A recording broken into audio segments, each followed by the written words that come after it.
gịnị mere gị motivate gị iji sị na ị chọghị ịrụ ebe nracha aka maọbụ ebe ngwọrị maọbụ ebe a na-agba oringo no factory? First of all, before nlọ factory anọkọta m bịa bido lụba factory. Ana m atụbu mmanụ atụ dịka isi wee nugo my story. Ebidoro m from ịgba bọyị gbaa ọsọ ahịa gbaa ọsọ afịa, zụọ retail zụọ wholesale, bụrụ importer wee bụrụ manufacturer.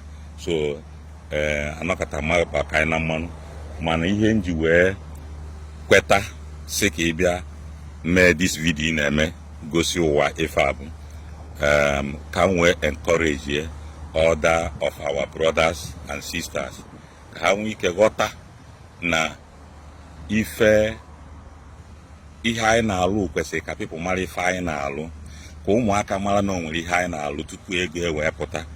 Maka na ọ bụrụ na a na-ezosi ụdị investment ya jos aja na-eri ise ego, ụmụaka afọ ebe a na-eri ego mana amaghị ebe ego si abịa, ka ha fụ na o nwere ihe mmadụ ya alụ tupu ego apụta, ka ndị ụmụ fake ndị dibịa ghara ịda aghụghọsizi fa ka ugwusi ada na o nwere ihe a na-akpọ oke ite, ihe ya bụ eme ego eme gidi. That's why you were allow that you can release this video. Then ọzọ bụkwa ka ndị be anyị nọ ma Lagos ma ebe ọbụla ka ha maa na we can come and invest na be anyị. Ịghọtago? Ị na-anya na imirikiti na-alụ ọrụ ebe a, ịfụ na ụmụaka ekpupụ na ha from street. Ọ bụ na ịhapụ ha na street, ha echebe ha ehicha ọjọọ, echebeghị ịnakpu n'ime ọhịa, echebe ime nke a ma ime nke ọzọ, ma kidnapping ma ọ bụ oke ite ma this and that. But na etu ya nsi wee budata ya here mee kpọpụtasịa many of them from the street, keep ha busy from morning till evening. O ya eme agha ha de echezie iche ori ma ọ bụ kidnapping ma ọ bụ nke a ma ọ bụ nke ọzọ, you know.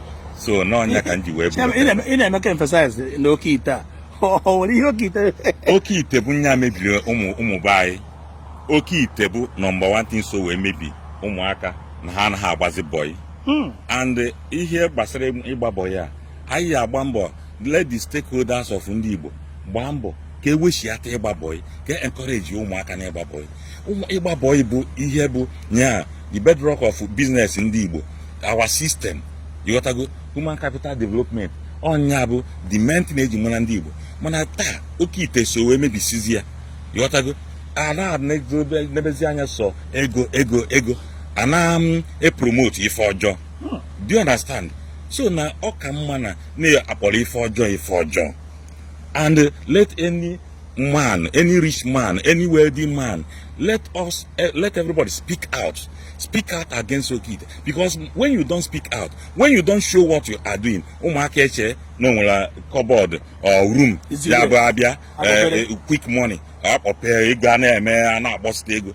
You know, let us show what we are doing. It will help in educating these young ones ka ha ma na onwere ife a na-alụ tupu ego wee na-abịa. You know, so ka ndị be anyị niile onye ọbụla tinye aka gbasaba ozi a. Like how many workers are approximately working in your factory? Nna ha ekwu iwere anya efuzie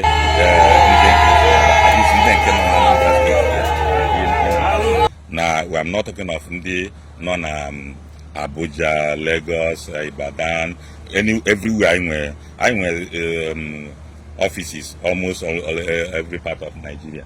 So I know a good number of people working for us. Okay. Good number of people are here, man. I fancy as for 1,000 up. Man, I can't do from crowd. I never am. Manona baby, yeah, was it times here by fee. Can't you bank it to each other?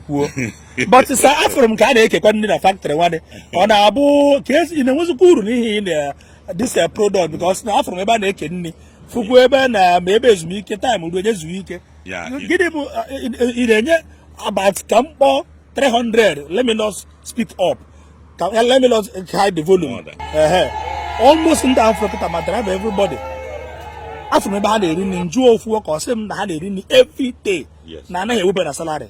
Only this 1 year so an empowerment because all rice got any between trail of rice and then your workers. Yes, Emma. Ụmụaka na-alụ ọrụ, people na-alụ ọrụ, try as much as possible he made the condition called conducive for them. Oh yeah, now here will be here when I'm again when I low that all, you know. So that's why admenya every day their transport. I need motor I every morning. We motor I buna American standard. Can I look at night? I need you come to put an abani. We look at to push in the morning. The of course now. So we are doing that to make them feel comfortable, to make the environment look conducive for them, so that now you be now.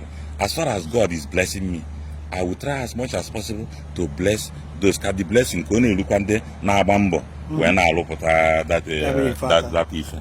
So that is that. That's why I'm giving them food. I'm giving them transportation.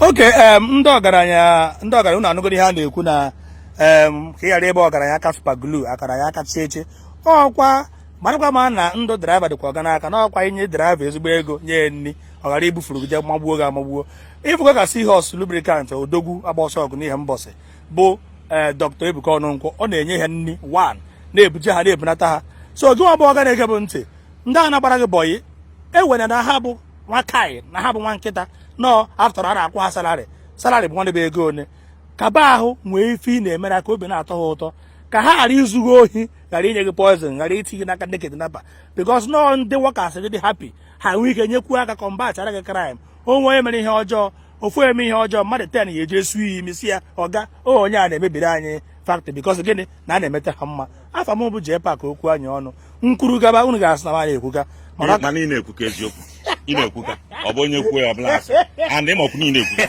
ọkwa nke zara aza okwu anyị ọnụ ọ bụ ịnaghị ekwuka ọ bụ onye anaghị ekwu okwu na-aza okwu anyị ọnụ mmadụ apịakwa ya amakwa m ezo ọ bụ na ịbụ ọkwa nke na-aza okwu anyị ọnụ isi omekwa ọdụ ka ị na-ekwuka mana nke na-aza okwu anyị ọnụ onye na-aza okwu anyị ọnụ ọkwa onye na-ekwute ọ bụ ịnaghị ekwu okwu onye minutes talk nkwuru ya bụ na m na-ekwuka mana pastor edobe masị for complete 2 hours onwe na-asa mba ndị pastor anaghị agbagha ha okwu pastor na ọta na-ekwu okwu ihe ha ji okwu Chineke. Thank you and God bless you. Thank you very much.